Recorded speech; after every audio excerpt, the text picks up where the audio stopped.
James was feeling sorry for himself. "I'm getting old," he grumbled to the other engines one morning. "I can't get about like I used to. It's alright for you younger ones, but my wheels are getting stiff."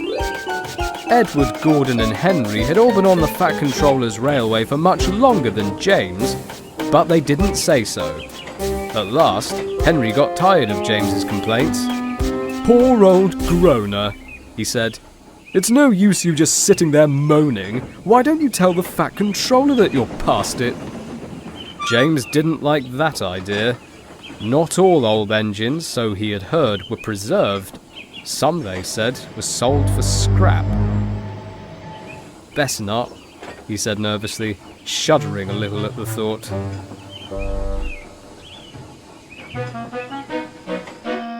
The night goods left the big station at midnight. Usually one of the Fat Controller's diesels pulled it, but one was away and the other was being mended. James had to take it instead and grumbled dreadfully about it. "All this extra shunting," he snorted indignantly. "It's too much for an old engine like me."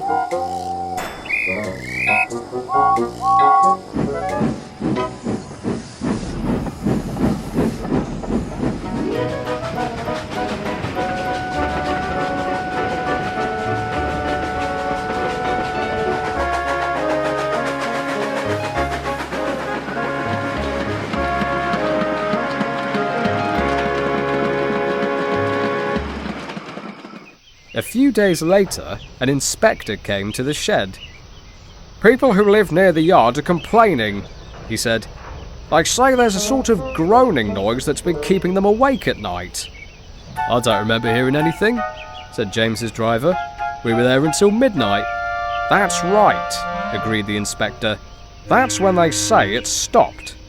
"It's probably only James moaning and groaning with his extra shunting," suggested Henry cheekily. "Shut up," retorted James. "If you had to shunt at night, you'd moan and groan louder than anyone."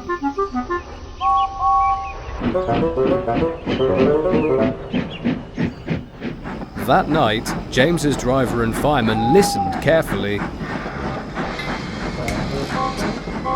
"It is you, James," they said at last. "Your brake blocks aren't holding your wheels properly, and when they rub against each other, they make a groaning sound." "Oh dear," said James mournfully. The Fat Controller acted at once. "I can't have complaints about my railway," he ordered. "Donald and Douglas shall take turns on the midnight goods until the diesels return. James must have his brakes seen to at once."